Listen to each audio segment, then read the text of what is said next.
Bonsoir et bienvenue à tous à notre rendez-vous du mardi soir. Ce soir, tout particulièrement, nous commençons une série de leçons que nous allons diffuser sur comprendre la fin des temps par le pasteur Irving Baxter de l'Église Pentecôtiste Unie Internationale. Nous commençons aujourd'hui la première leçon qui concerne le rôle des États-Unis dans cette période que nous vivons, également sur les symboles mentionnés dans l'Apocalypse. Soyez très attentifs. Ouvrez vos cœurs, prenez des notes et vérifiez tous les passages bibliques qui vont être mentionnés tout au long de cet enseignement sur comprendre la fin des temps. Nous commençons la leçon 1 aujourd'hui.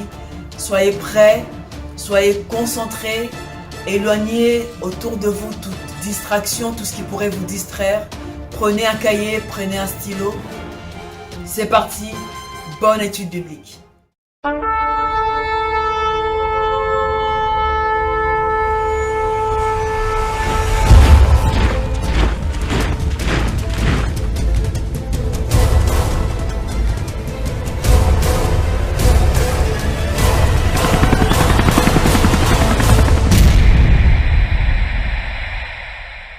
Dis-nous, quand cela arrivera-t-il et quel sera le signe de ton avènement et de la fin du monde?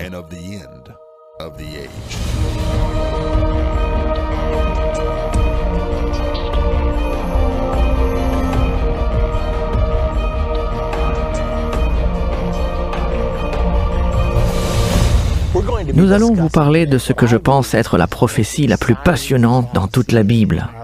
Notre sujet est les États-Unis d'Amérique découverts dans la Bible. Croyez-le ou non, nous allons vous donner la preuve absolue qu'il y a 2500 ans en arrière, les États-Unis d'Amérique ont été prophétisés par le Dieu Tout-Puissant. Cela va être passionnant. Il s'agit de la première leçon d'une série appelée « Comprendre la fin des temps ». Je connais beaucoup de personnes qui, dès que vous leur dites la fin des temps, pensent la fin du monde. Quand cela arrivera-t-il? Et vous pouvez voir la crainte venir sur leur visage.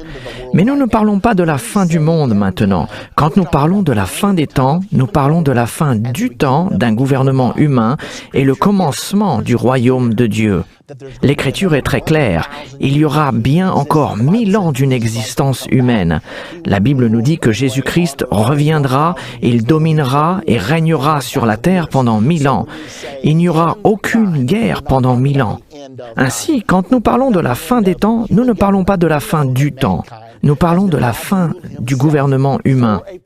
Nous savons que l'humanité a été autorisée à se dominer sur elle-même pour une période de temps, afin qu'elle comprenne qu'elle ne peut pas se dominer toute seule. C'est alors que Jésus reviendra, il établira son royaume, un royaume qui ne disparaîtra jamais et qui ne sera jamais détruit.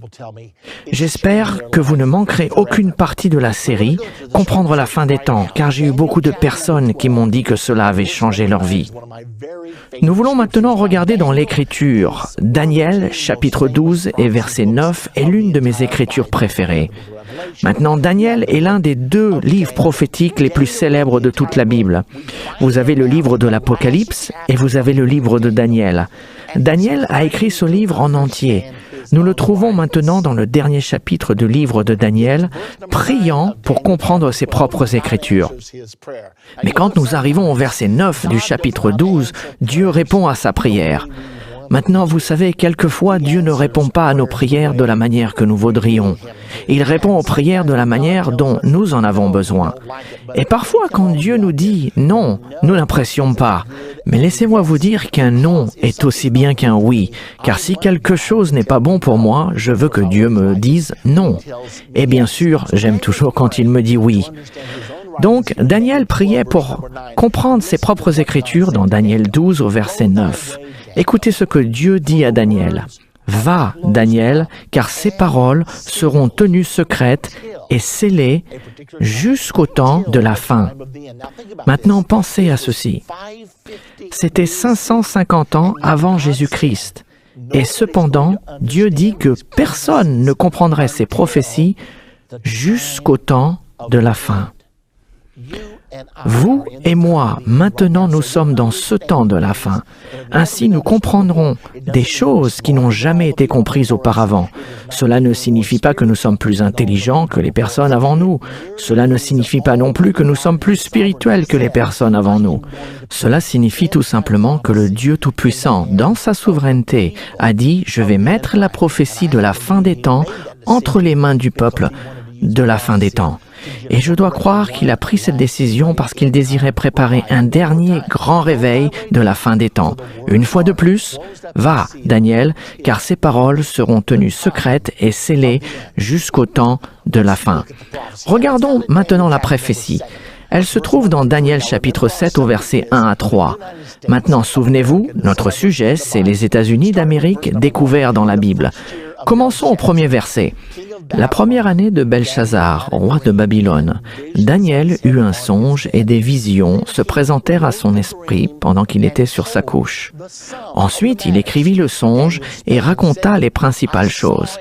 Daniel commença et dit, « Je regardais pendant ma vision nocturne, et voici les 4 vents des cieux firent irruption sur la grande mer, et 4 grandes bêtes sortirent de la mer, différentes les unes des autres. » Maintenant, nous savons que la prophétie est écrite avec des symboles. Alors, que signifient réellement ces symboles? Nous n'avons pas à les deviner. Tout d'abord, il a vu 4 bêtes. Il a vu un lion avec des ailes d'aigle, il a vu un ours, un léopard et une bête à 10 cornes. C'est ça la vision de Daniel dans le chapitre 7. Mais que symbolisent réellement ces bêtes? Nous n'avons toujours pas à deviner. Et vous trouvez ceci avec la plupart des prophéties. Elles sont écrites avec des symboles, mais vous n'avez pas besoin de les deviner aveuglement. Si vous continuez à lire le chapitre dans lequel la prophétie est donnée, presque sans exception, les symboles sont interprétés pour nous. Donc nous ne devinons pas et nous ne faisons pas recours à des interprétations personnelles, mais nous laissons la Bible nous dire ce que signifient ces symboles. C'est bien le cas avec cette prophétie merveilleuse dans le livre de Daniel au chapitre 7. Notez ce qu'il dit au verset 17. Ces 4 grandes bêtes, ce sont 4 rois qui s'élèveront de la terre. Maintenant, c'est facile. Il indique bien que les bêtes symbolisent des rois. Mais ce n'est pas tout ce qu'il dit. Car si vous continuez jusqu'au verset 23, il continue en disant « La 4e bête, c'est un 4e royaume qui existera sur la terre, différente de tous les royaumes et qui dévorera toute la terre. » Ainsi, au verset 17, il est dit que les bêtes symbolisent des rois. Au verset 23, il est dit que les bêtes symbolisent des royaumes. Donc, qu'est-ce que cela nous indique? Ceci nous permet d'arriver à cette conclusion que chacune de ces bêtes symbolise un royaume ou une nation avec leur chef d'État. Et vous découvrirez que ceci reste conforme au travers de l'Ancien et du Nouveau Testament. Question numéro 2. Donc nous savons que ces bêtes sont des nations qui seront sur la terre à un moment donné. Nous savons que cette prophétie a été donnée il y a 2500 ans. Alors, elle est peut-être déjà accomplie, ou elle s'est peut-être accomplie il y a 1000 ans, ou 1500 ans, ce qui est sans importance pour nous aujourd'hui. Ou bien, puisque nous savons qu'il y a encore 1000 ans à venir, elle sera peut-être accomplie dans 500 ans. Mais il y a toujours la possibilité que cette prophétie soit donnée pour maintenant et que ces nations dont Dieu nous parle existent peut-être sur terre actuellement. Donc, pouvons-nous dire, d'après l'Écriture, quand est-ce que ces nations existeront? Regardons maintenant au verset 9. Daniel, versets 1 à 8, a décrit ces 4 bêtes. Le lion avec des ailes d'aigle, un ours, un léopard avec 4 têtes et une bête à 10 cornes. Puis au verset 9, il dit « Je regardais pendant que l'on plaçait des trônes, le trône de ces nations au royaume, je regardais pendant que l'on plaçait des trônes et l'ancien des jours s'assit. » Maintenant, ceci décrit tout simplement la transition du royaume d'un gouvernement humain vers le royaume de Dieu. La Bible enseigne à plusieurs reprises que quand Jésus-Christ viendra, il enlèvera tout gouvernement humain et établira un royaume qui ne disparaîtra jamais et qui ne sera jamais détruit. Alors il a vu toutes ces bêtes maintenant détrônées et Jésus-Christ couronné roi des rois et seigneur des seigneurs. Nous entrons dans le règne des 1000 ans de Jésus-Christ, ce qui est appelé dans l'Écriture le royaume de Dieu. Maintenant, plus loin, au verset 11, Daniel fait marche arrière. C'est comme s'il disait « Oh, j'ai oublié de vous dire quelque chose ». Dans le verset 11, Daniel dit « Je regardais alors, à cause des paroles arrogantes que prononçait la corne, et tandis que je regardais, la bête fut tuée et son corps fut détruit, livré au feu pour être brûlé. » Arrêtons-nous un moment ici, car il y a beaucoup à réfléchir. De quoi parlons-nous? Je regardais alors à cause des paroles arrogantes que prononçait la corne. Qu'est-ce que la corne? La dernière bête avait 10 cornes. Nous allons apprendre un peu plus loin dans la leçon qui sont réellement ces 10 cornes. Cependant, laissez-moi vous donner un aperçu. L'Écriture nous dit que les 10 cornes sont 10 rois qui formeront une fédération et que de ces 10 rois, un autre s'élèvera, déracinant 3 d'entre eux et deviendra très grand. Et cette corne deviendra l'Antichrist. Cette Écriture nous montre que les cornes sont des rois. Donc nous avons une bête, un royaume, mais 10 rois, apparemment en union. Puis un autre roi est venu après, déracinant 3 d'entre eux et qui devient grand. Et selon ce chapitre, cet homme finit par diriger le monde entier jusqu'à la venue de Jésus. D'après d'autres Écritures, nous savons que l'Antichrist régnera sur le monde entier jusqu'à la venue de Jésus-Christ. C'est donc une prophétie au sujet de l'Antichrist. Je regardais alors, à cause des paroles arrogantes que prononçait la corne, et tandis que je regardais, l'animal fut tué. Il y a plusieurs termes utilisés pour ce dictateur du dernier jour appelé l'Antichrist. Il est appelé dans l'Écriture l'homme du péché, le fils de la perdition, il est appelé le malin, il est appelé la corne, il est appelé le plus souvent la bête, et il est également appelé l'Antichrist. Ce sont tous ces termes synonymes pour ce dirigeant mondial du dernier jour qui régnera sur ce monde.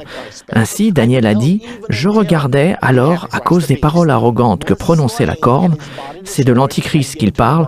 Et tandis que je regardais l'Antichrist, la bête fut tuée et son corps fut détruit, livré au feu pour être brûlé. L'Écriture nous enseigne que lorsque Jésus-Christ reviendra, l'Antichrist et son partenaire, le faux prophète, seront jetés dans le lac de feu à ce moment-là. Satan sera aussi lié pour 1000 ans et jeté dans le puits de l'abîme. Voilà de quoi nous parlons. Une autre image de cela se trouve dans Apocalypse chapitre 19 au verset 20, où nous pouvons voir une nouvelle version de ce cas. Il est dit ici, « Et la bête fut prise, l'Antichrist, et avec elle le faux prophète, son partenaire. Il y aura donc un dirigeant politique et un dirigeant spirituel. Ils furent tous les deux pris et jetés vivants dans l'étang ardent de feu et de soufre. » Alors nous parlons du temps quand Jésus-Christ reviendra et détruira l'Antichrist. Maintenant, le verset suivant est le plus important. Je veux m'assurer que vous comprenez bien ceci, car il s'agit du verset 12 qui suit immédiatement le verset 11, concernant les autres bêtes. Maintenant, n'oubliez pas que ce sont ces bêtes. Les bêtes sont des royaumes ou des nations, n'est-ce pas? Alors il s'agit d'une autre nation, et non la bête à 10 cornes, mais les autres nations dans la prophétie qui sont symbolisées avec les autres bêtes. Quand Jésus détruira l'Antichrist, ils furent dépouillés de leur puissance, mais une prolongation de vie leur fut accordée pour un certain temps. Bien, maintenant, ceci est un point déterminant, ne le ratez pas. Ils ont été dépouillés de leur puissance quand l'Antichrist a été détruit. Nous savons que cela se passe à la fin du gouvernement humain et au début du royaume de Dieu. Les autres nations ont leur puissance enlevée. Néanmoins, leurs vies vont être prolongées jusque dans le millénaire, car la Bible enseigne qu'il y aura des êtres humains sur terre pendant encore 1000 ans. Les gens qui survivront à la grande tribulation et à la colère de Dieu seront des mortels jusque dans le règne des 1000 ans de Jésus-Christ. La Bible nous enseigne qu'il y aura toujours la vie et la mort pendant le règne du millénaire. Maintenant, il y aura une exception pour ceux qui sont bibliquement nés de nouveau. Ils auront été enlevés pour rencontrer le Seigneur dans les airs lors de son retour, et la Bible dit qu'ils régneront en tant que rois et sacrificateurs avec Jésus-Christ. Cette écriture nous dit que les autres nations ont leur puissance, leur domination ôtée, mais que leurs vies sont prolongées pour une saison et un temps. Alors il sera permis de vivre pendant le millénaire. Maintenant, qu'est-ce que cela signifie? Cela nous indique que toutes ces nations existeront sur la terre au moment que l'Antichrist sera tué par Jésus-Christ. Ils seront toutes sur la terre au temps de son avènement. Ceci est une chose incroyable pour chacun d'entre nous à comprendre. Cela nous dit que Jésus-Christ reviendra sur terre pendant le temps de ces nations. Quand j'ai vu cela, je me suis dit que si je veux prouver que ces nations existent aujourd'hui, alors je peux prouver que nous sommes dans l'ère de l'avènement de Jésus-Christ. Je ne peux pas vous donner une date exacte, mais je peux vous démontrer que nous sommes dans cette période. Maintenant, j'aimerais vous inviter à retourner dans les 8 premiers versets pour examiner chacune de ces bêtes afin de voir si elles sont reconnaissables en tant que nation sur Terre aujourd'hui. Je réalise que beaucoup de gens pensent « je sais déjà tout ça. Le lion, c'est la Babylone, l'ours, c'est l'Empire perse et Médès, le léopard, c'est la Grèce, le royaume à 10 cornes, c'est Rome. » Ceci est l'explication la plus généralement acceptée de cette prophétie et je l'ai acceptée moi aussi lorsque j'ai commencé à étudier les prophéties bibliques. Cependant, je suis allé au chapitre 8 et je me suis aperçu que dans ce chapitre, il y avait un combat entre un bélier et un bouc. Je me suis dit, qu'est-ce que c'est? J'ai continué à lire dans le verset 20 du chapitre 8, il nous est dit, qui est le bélier et qui est le bouc? Il dit, le bélier que tu as vu et qui avait des cornes, ce sont les rois de Médès et de Perse. Et le bouc, c'est le roi de la Grèce. Quand j'ai vu cela, je me suis dit, attends une minute, tout le monde me dit que c'est l'ours qui représente l'empire perse-médès et que le léopard est la Grèce. Mais ici, dans la Bible, il nous est dit que le bélier est l'empire perse et médès et que le bouc est la Grèce. Dieu a-t-il changé d'avis entre le chapitre 7 et le chapitre 8 ou est-ce que quelque chose nous échappe? Et en plus, n'oublions pas, toutes ces nations doivent être sur la terre à l'heure de son avènement. Est-ce que Babylone est toujours là? Est-ce que l'empire perse et médès est toujours là? Est-ce que la Grèce est toujours là? Est-ce que Rome est toujours là? Bien, la réponse est oui pour certaines questions et la réponse est non pour d'autres. Le royaume de Babylone n'existe plus, le royaume perse et médès n'existe plus. Donc la prophétie dit que les bêtes dans Daniel 7 représentent des nations qui seront toutes sur la terre à l'heure de son avènement. Regardons donc chacune d'entre elles. Daniel chapitre 7 verset 4. La première bête était semblable à un lion et avait des ailes d'aigle.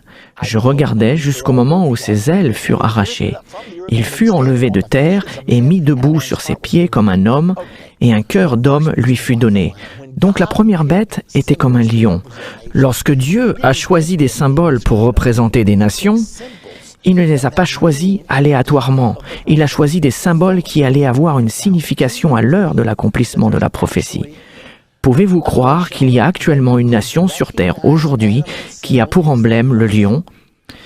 Si vous allez sur Wikipédia, à la page de la Grande-Bretagne, il nous est dit que le lion est le symbole de la Grande-Bretagne. Je me souviens avoir été à Londres, à Trafalgar Square, qui est le centre de Londres, et avoir vu ces énormes lions regardant au nord, au sud, à l'est et à l'ouest. Et puis partout dans Londres, j'ai vu le lion, car à ce moment-là, je savais que le lion était l'emblème de la Grande-Bretagne. Alors Dieu est en train de nous dire que la Grande-Bretagne va être l'une des nations qui seront sur terre à l'heure de son avènement. Regardons la prochaine bête, au verset 5. Et voici, une deuxième bête était semblable à un ours et se tenait sur un côté. Il avait 3 côtes dans la gueule entre les dents et on lui disait « Lève-toi, mange beaucoup de chair ». Savez-vous qu'il y a aujourd'hui une grande nation qui a l'ours pour emblème? La plupart d'entre vous, vous m'avez déjà devancé car cet emblème est bien connu. Nous savons que la Russie a l'ours pour emblème. Je n'oublierai jamais quand j'ai vu le magazine Time du 21 mai 1984 et là, en couverture, il y avait un énorme ours avec ses inscriptions. Agitation olympique, pourquoi les soviétiques ont dit niet? Ce qui s'est passé, c'est que les États-Unis ont boycotté les JO en 1980, alors que les soviétiques ont décidé de se venger en boycottant à leur tour les JO de 1984. Le magazine Time voulait annoncer que les soviétiques allaient boycotter les Olympiques. Alors ils ont imprimé cette couverture pour leur magazine. Pensez à combien ce fait est surnaturel. Pouvez-vous imaginer le rédacteur en chef de Time Magazine appeler ses graphistes et leur dire « J'aimerais que vous me créiez une couverture car une image vaut bien mieux que 1000 mots, qui représentera le boycottage des Jeux Olympiques par la Russie. Et je peux imaginer tous les graphistes se précipitant sur leur planche à dessin, car avoir votre dessin sur la couverture, ceci est évidemment avant l'âge de l'ordinateur, avoir votre dessin en couverture de Time Magazine, le magazine le plus distribué dans l'Amérique, est un véritable honneur. Et très rapidement, ils se sont tous mis au travail, et quelque part dans son bureau, un des graphistes a eu une illumination et se dit « J'ai trouvé !» L'ours russe, je mettrai l'ours mordant et cassant en deux les anneaux olympiques. Et il s'est dit, je sais que j'ai trouvé. Alors un ange a hoché la tête au-dessus de son épaule. T'as tout bon. Puis il s'en est allé. Ils ont donc mis ces symboles de votre Bible, du chapitre 7 de Daniel, en première page de leur magazine le plus distribué, et les athées l'ont regardé et n'ont jamais entendu la voix de Dieu. Mais nous l'entendons aujourd'hui, car Dieu a dit que dans les jours de la Grande-Bretagne, qui est le lion, et les jours de la Russie, qui est l'ours, je reviendrai. Donc l'évidence est là et c'est une chose incroyable. Le magazine L'Économiste, qui est la revue des rois et des présidents. Sur la couverture de L'Économiste, dans l'édition du 6 au 12 février, ce magazine L'Économiste est appelé la revue des rois et des présidents. L'Économiste ont eux aussi, à leur tour, un ours symbolisant la Russie. C'est juste là, si vous le cherchez, vous le trouverez. 50 fois, 100 fois, car Dieu savait, lorsqu'il a donné les prophéties dans Daniel, que ceux d'entre nous qui sommes dans le temps de la fin, nous sommes ceux qui sont supposés les comprendre. Il savait que nous aurions accès à ces informations et que nous le comprendrions bien. Maintenant, comprenez-vous le message? Dans les jours de la Grande-Bretagne et de la Russie, Jésus reviendra et établira son royaume. C'est la raison pour laquelle je vous ai dit que cela allait être passionnant. D'autre part, j'ai pris le journal Le Star d'Indianapolis dans les années 80. Et alors que j'avais étudié les prophéties, là sur la page de l'éditorial, dans un journal laïque, en gros titre, après le lion britannique, l'ours russe, je me suis dit, waouh, c'est incroyable. Ici, nous voyons Dieu avec les symboles qu'il a placés dans la Bible 550 ans avant Jésus-Christ sur la page de l'éditorial du Star d'Indianapolis. Et ils n'en ont pas la moindre idée. Mais nous, oui, et c'est trop passionnant. Il reste une autre chose que je dois vous dire. Je dois vous parler un peu plus loin du lion, car il est dit que le lion a des ailes d'aigle. Cela se trouve dans le verset 4. Je regardais jusqu'au moment où ses ailes furent arrachées. Il fut enlevé de terre. Maintenant, il y a une nation importante aujourd'hui qui a pour emblème l'aigle. Vous avez probablement déjà deviné cette nation, car son emblème est à l'arrière de chaque dollar américain. Mais les ailes de l'aigle poussaient sur le lion. Laissez-moi vous demander, d'où viennent les États-Unis d'Amérique? Nous descendons de la Grande-Bretagne, notre pays d'origine. Cependant, cela a été écrit 2300 ans avant que l'Amérique soit née. Mais Dieu connaît la fin dès le début et il veut que nous comprenions que nous vivons actuellement dans la fin des temps.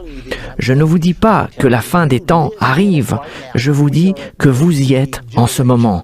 Nous sommes la génération pour laquelle ces prophéties ont été préservées. Va, Daniel, car ces paroles seront tenues secrètes et scellées jusqu'à la fin. Et oui, le temps de la fin est bien arrivé. Il y a quelque chose d'autre à remarquer ici. La Bible nous dit que les ailes qui poussaient de la Grande-Bretagne, notre pays d'origine, Daniel a dit « Je regardais les ailes furent arrachées ». Il a vu les États-Unis rompre avec la Grande-Bretagne. Pouvez-vous croire qu'il a vu la déclaration de l'indépendance en l'an 550 avant Jésus-Christ et qu'il n'a jamais compris ce qu'il a vu? Il priait pour comprendre, mais Dieu a dit « Non, cela est scellé, Daniel. C'est pour les gens du temps de la fin. C'est pour vous et moi. » Alors je regardais jusqu'au moment où ses ailes furent arrachées. Il fut enlevé de la terre et mis debout sur ses pieds comme un homme et un cœur d'homme lui fut donné. D'autre part, ceci n'est peut-être pas biblique et cela ne fait pas vraiment partie de la compréhension de la prophétie, mais dans le verset 4 du chapitre 7, Quand est-ce que la déclaration de l'indépendance a été faite? Le 4 juillet 1776. Je ne pense pas que cela soit vraiment important, mais il y a néanmoins un point d'intérêt à relever. Donc nous avons l'aigle au dos du dollar américain, nous avons l'aigle qui représente continuellement les États-Unis d'Amérique. Nous le voyons à chaque fois sur tous les documents officiels et Dieu savait en avance que nous utiliserions ce symbole. Et il s'est dit, je veux que le peuple américain sache qu'il vive à l'heure de mon avènement. Voici le magazine Time du 27 octobre 1980. À ce moment-là, il y avait beaucoup de tensions dans le Golfe Persique, le Moyen-Orient, où il y a toujours beaucoup de tensions, et le sous-titre qui dit « Explosera-t-elle » L'aigle et l'ours du chapitre 7 de Daniel sont en train de regarder d'un air songeur au-dessus du globe, et la mèche est allumée, et le sous-titre dit « Explosera-t-elle » Ainsi Dieu emploie dans la prophétie exactement ce qui se trouve sur la couverture du magazine Time. Parfois, je pense que Dieu devrait faire un procès au magazine Time pour violation des droits d'auteur, car ils utilisent les symboles venant tout droit de la Bible. Pourquoi? Pour que vous et moi, nous comprenions. Aussi, la Bible nous dit que quand les ailes furent arrachées et mis debout sur ses pieds comme un homme et un cœur d'homme lui fut donné, nous avons un autre symbole.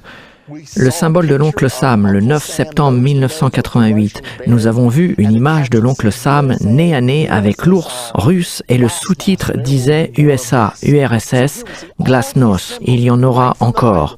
Alors nous voyons tous ces symboles directement de la Bible être utilisés parce que le Seigneur a dit « Ceci est pour le peuple du temps de la fin ».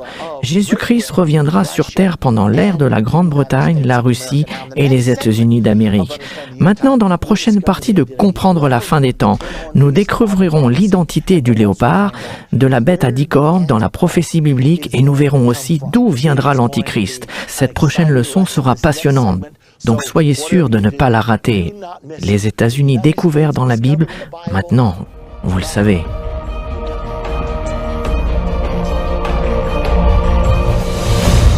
Dans cette deuxième partie de notre série Comprendre la fin des temps, nous allons apprendre davantage au sujet des bêtes dans le livre de Daniel au chapitre 7.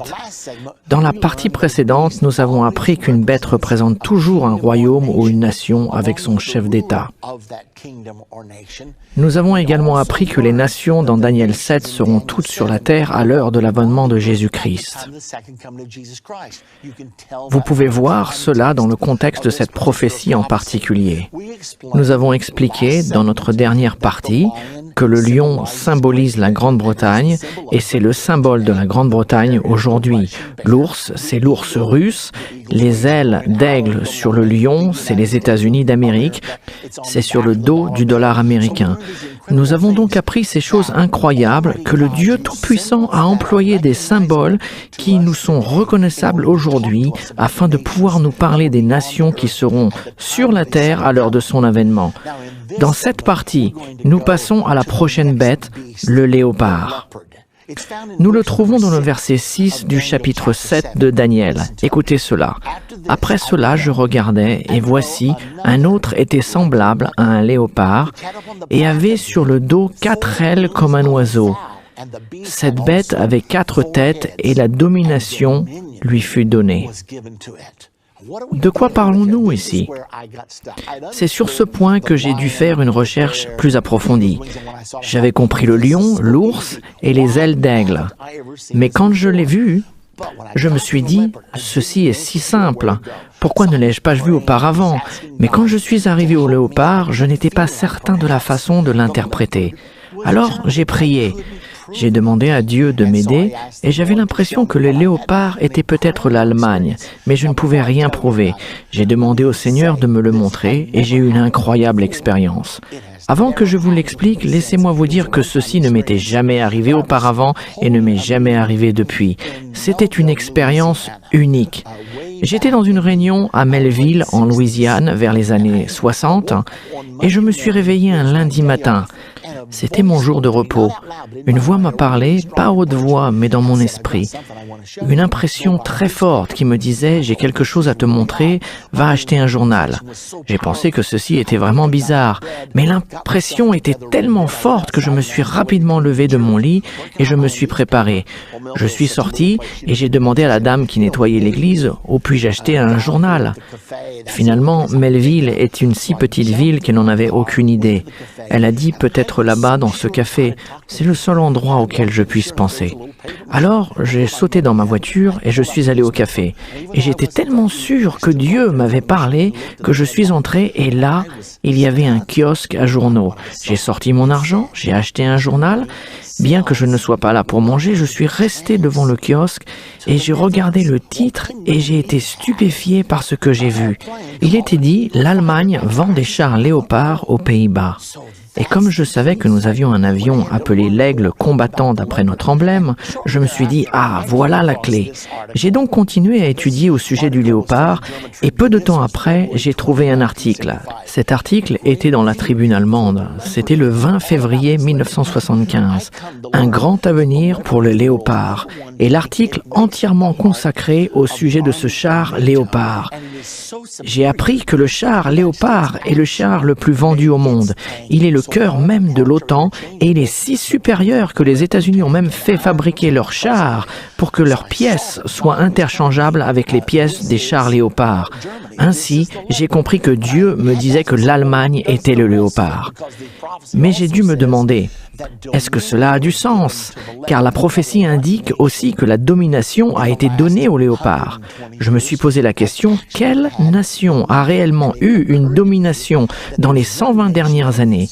Et je me suis rendu compte qu'il y a une nation qui a commencé les 3 dernières grandes guerres, la guerre franco-allemande de 1870, la première guerre mondiale 1914-1918 et la deuxième guerre mondiale 1939-1945.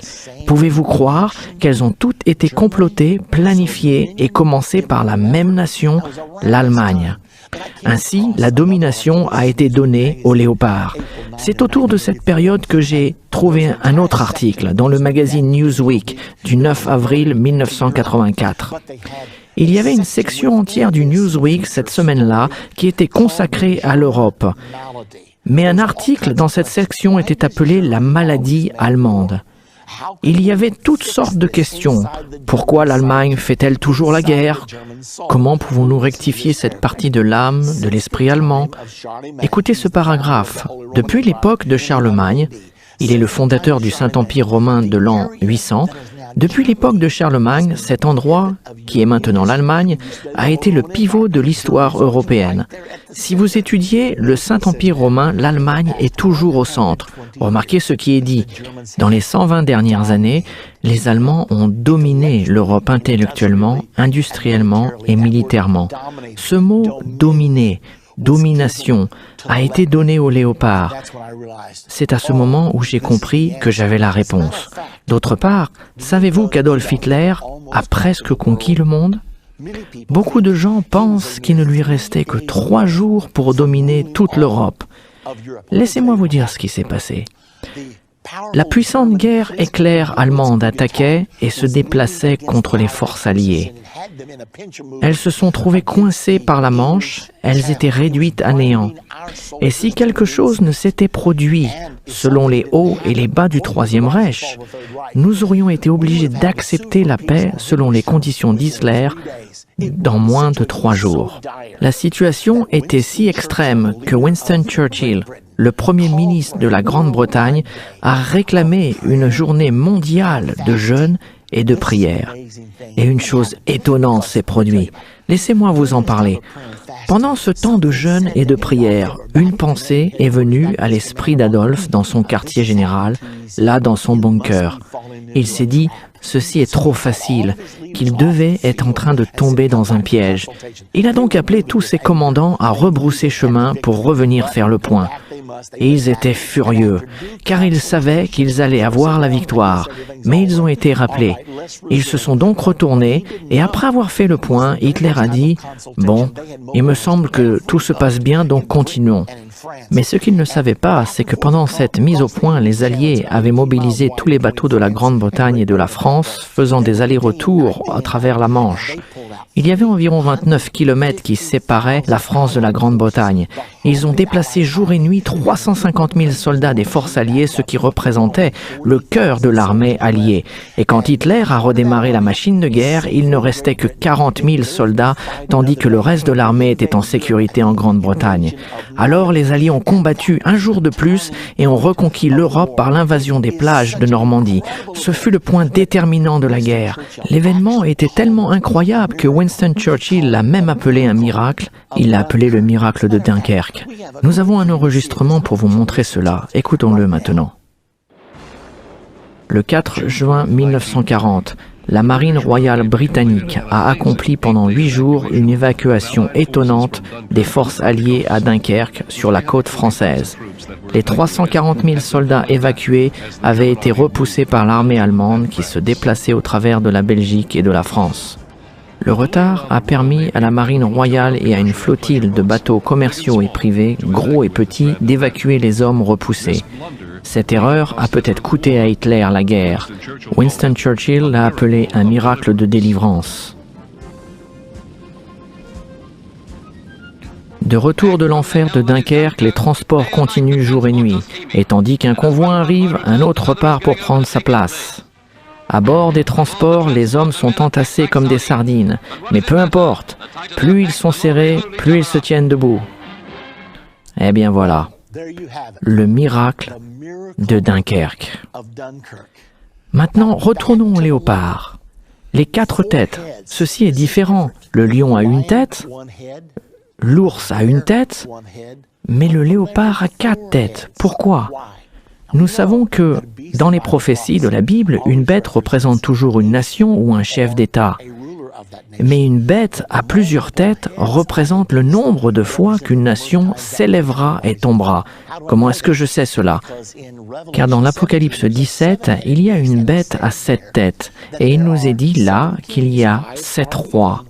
5 sont tombés, un existe et l'autre n'est pas encore venu. Maintenant, comment cela s'applique-t-il à l'Allemagne ? Vous savez probablement qu'il y a eu le premier Reich. Le mot Reich signifie royaume. Le deuxième Reich, le célèbre troisième Reich d'Hitler et le quatrième Reich qui se lève en ce moment. Il y a un livre actuellement écrit par un Américain appelé le quatrième et plus riche Reich. Comment les Allemands ont conquis le monde d'après-guerre.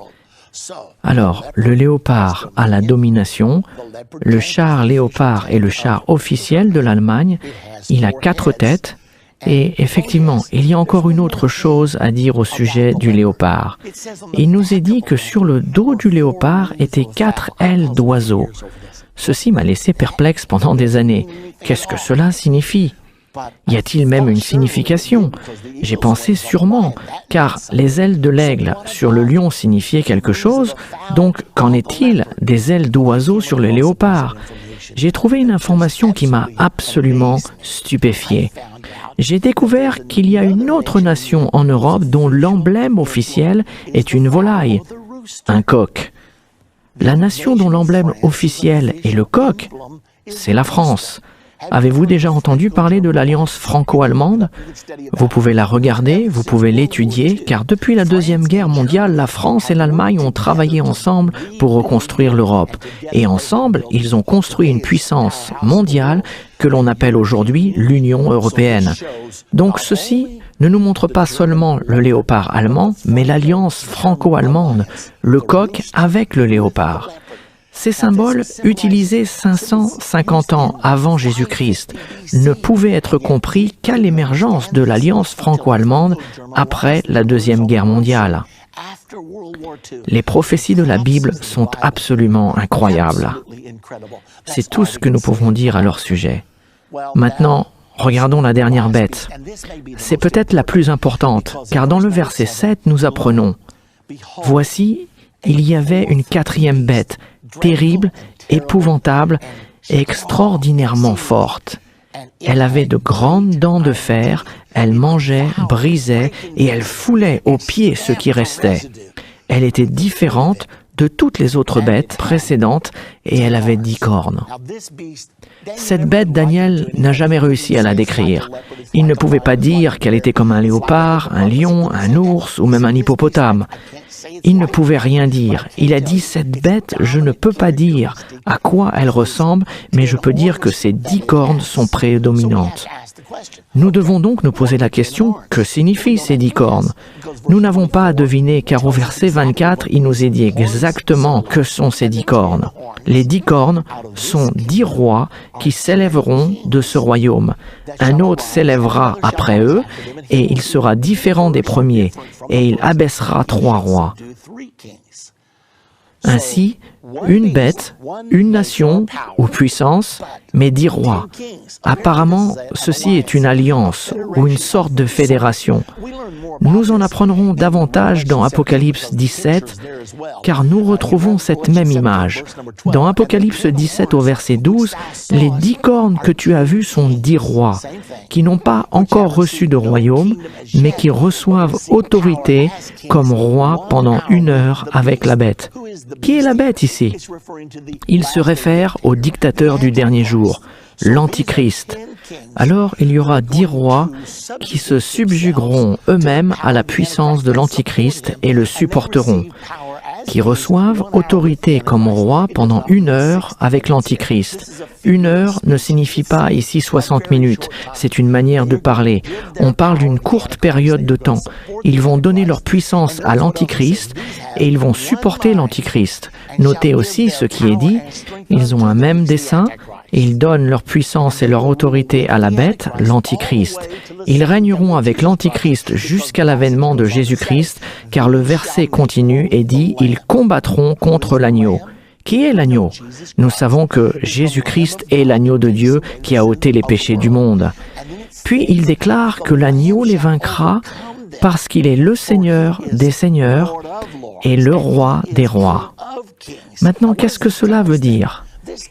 Il nous dit que l'Antichrist, avec ses 10 rois, régnera jusqu'au temps de son avènement. Et quand Jésus reviendra, ils combattront contre lui. Ceci représente la bataille d'Armageddon. Maintenant, il reste encore une chose très importante que nous devons savoir. Notez que lorsqu'il dit que l'agneau viendra combattre contre l'Antichrist et son gouvernement du dernier jour, qu'il aura des fidèles avec lui. Et les appelés, les élus et les fidèles qui sont avec lui les vaincront aussi. Voici le moment où vous et moi entrons en scène.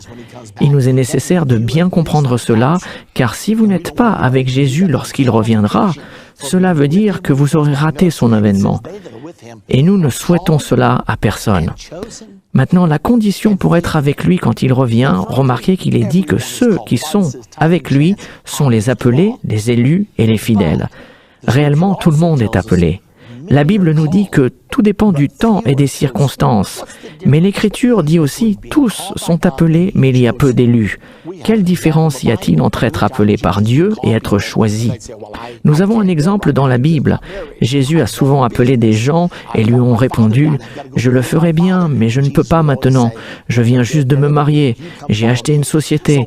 Mon père est décédé et je dois l'enterrer. » Jésus a toujours dit « Laissez les morts ensevelir les morts et vous suivez-moi ». Nous sommes donc appelés et nous devons prendre la décision de suivre Jésus et le faire Seigneur de nos vies. Voici la deuxième condition. Mais il y en a encore une. Certains sont appelés et choisis, mais ils ne sont pas fidèles. La Bible nous dit « Sois fidèle jusqu'à la mort et je te donnerai la couronne de vie ».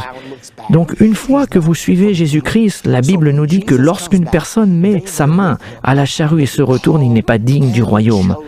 Donc lorsque Jésus reviendra, ceux qui seront avec lui seront les appelés, les élus et les fidèles. Je veux certainement faire partie de ce nombre-là et je suis sûr que vous aussi. Maintenant, il y a une autre chose au sujet des 10 cornes qui nous aidera à comprendre qui elles sont. Dans Daniel, au chapitre 2, verset 44, on fait référence aux 10 derniers rois, mais ils sont symbolisés d'une manière totalement différente. Il est dit au verset 44, « Ceci est à la fin du songe prophétique de Daniel, sa tête d'or, ses bras et sa poitrine d'argent, son ventre et ses cuisses d'airain, ses jambes de fer et ses pieds en partie de fer et en partie d'argile. » Maintenant, ces pieds de fer et d'argile mélangés représentent le Saint-Empire romain. Les jambes de fer sont l'Empire romain, mais les pieds de fer et d'argile décrivent le Saint-Empire romain qui est né en l'an 800. Notez que les 10 orteils de ce royaume sont aussi constitués de fer et d'argile mélangés. Et la Bible nous dit, dans le verset 44 de Daniel 7, « Dans le temps de ces rois », quels rois? Les 10 rois sont symbolisés par les 10 orteils. Ce sont les 10 mêmes rois que les 10 rois qui feront la guerre contre Jésus-Christ quand il reviendra. Car il est dit ici, « Dans le temps de ces rois, le Dieu des cieux suscitera un royaume. » C'est exactement la même prophétie.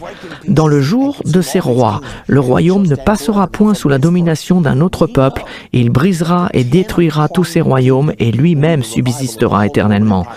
Au travers de ces versets, nous savons que le royaume à 10 cornes sera la renaissance du Saint-Empire romain de l'Europe. C'est de là que le Saint-Empire romain a toujours été. Nous allons aussi découvrir quelque chose de très intéressant. Souvenez-vous que les pieds et les orteils de fer et d'argile mélangés symbolisent le Saint-Empire romain et ils représentent les mêmes choses que les 10 cornes de la bête de Daniel au chapitre 7. Cela nous montre quelque chose de très important. Ceci nous parle du Saint-Empire romain. Il faut que vous sachiez que le Saint-Empire romain est en train de renaître actuellement. Vous pouvez voir ici la carte de l'Europe, car le Saint-Empire romain a toujours régné dans la région de l'Europe. L'Allemagne y est presque toujours au centre, la France est généralement impliquée, l'Italie y est toujours.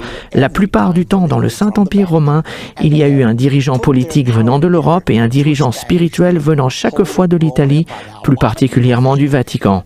Et ils ont assemblé leur puissance pour établir le Saint-Empire romain. Maintenant, beaucoup de gens pensent que le Saint-Empire romain a cessé d'exister en 1806. Effectivement, cela est vrai, temporairement.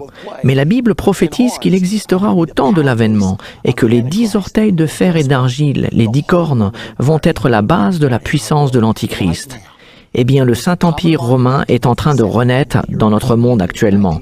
Avec le marché commun en 1957 et l'Union européenne en 1993, l'Europe a maintenant uni 27 nations ensemble. Ils forment un peuple de 500 millions de personnes et ils sont totalement unis économiquement. Ils ont maintenant une monnaie commune, l'euro, et ils ont aussi un président européen.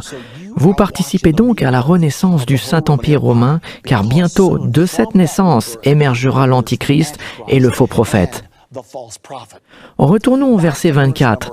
Une autre chose que je veux vous faire remarquer au sujet du royaume à 10 cornes, les 10 cornes, ce sont 10 rois qui s'élèveront de ce royaume.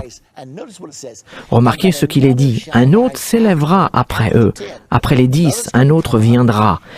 Il sera différent des premiers et il abaissera 3 rois. Dans sa vision, Daniel a vu la corne s'élever et déraciner 3 rois. Ce sera un signe particulier qui décrira l'identité de l'Antichrist.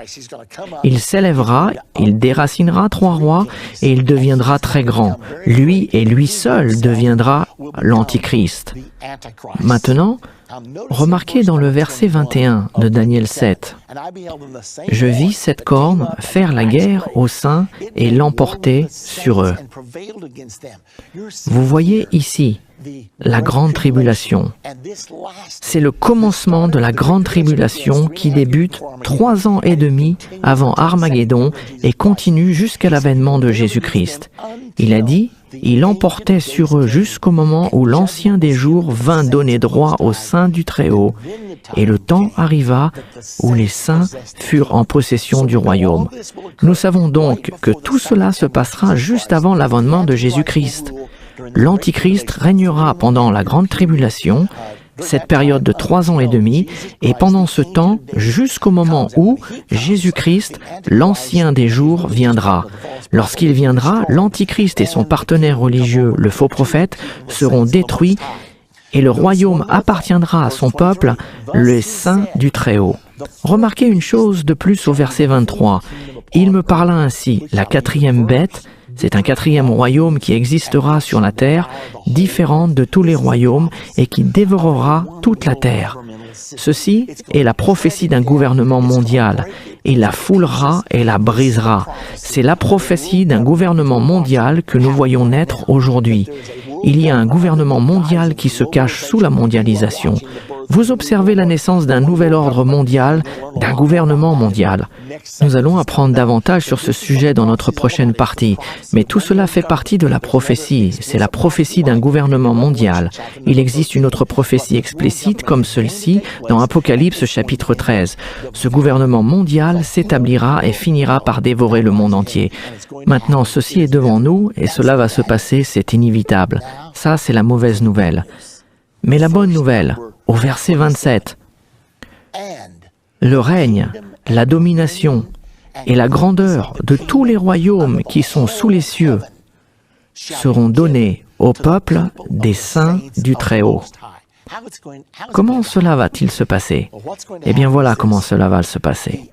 L'Antichrist lancera sa dernière invasion sur la nation d'Israël. Ceci est appelé la bataille d'Armageddon. Dans Zacharie 14:2, il est dit « Je rassemblerai toutes les nations pour qu'elles attaquent Jérusalem. » Et Israël sera mis dos au mur. Ces pauvres soldats israéliens se seront battus pendant des jours. Cette invasion arrivera dans le nord d'Israël. C'est alors que l'armée mondiale du gouvernement de l'Antichrist combattra la nation d'Israël vers le sud, alors qu'Israël reculera.